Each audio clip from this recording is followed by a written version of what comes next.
Hey, what's going on? I saw someone asking about COP29 in Azerbaijan.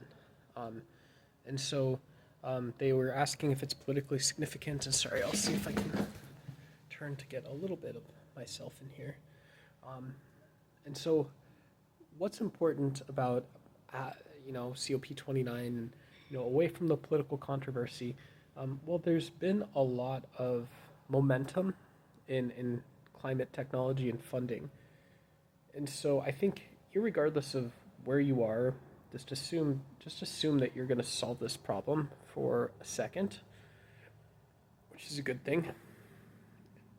And um, one of the things that you can see is that sort of the Western perspective uh, on climate change is there should be tons of opportunities to see that the West is creating a ton of waste.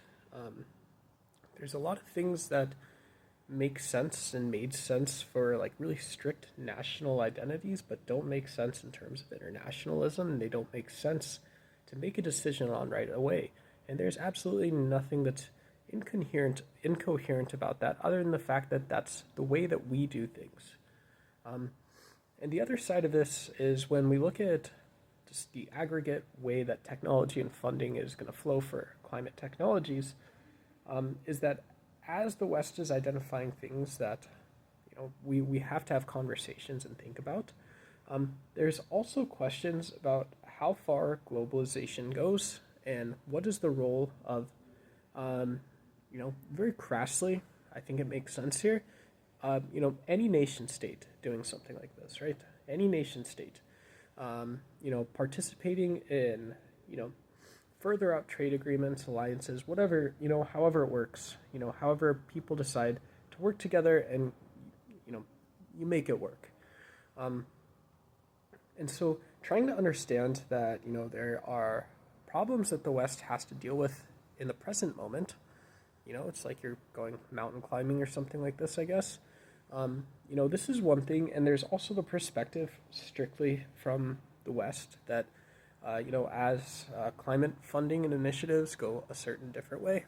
The other thing that you need to look at is seeing how traditional Western values, alongside sort of this emergent bourgeoisie sort of Western set of values around how the world can work, are somehow enabled or reflect off of things that will happen in COP29. COP29. Um, and so, yeah, I'm not going to say, I'll just voice my own opinion. Saying no to things like, um, we just need to put a limit on how much we spend on this. It doesn't make sense when there is technocratic, data-driven decisions that can be made from simply saying no and giving authority over to the people that have that type of authority. Um, and so, you can just, whatever. If you want a big smoky room next to you in one way and you want a ton of conversations on the left or whatever that bullshit is, then, that's that.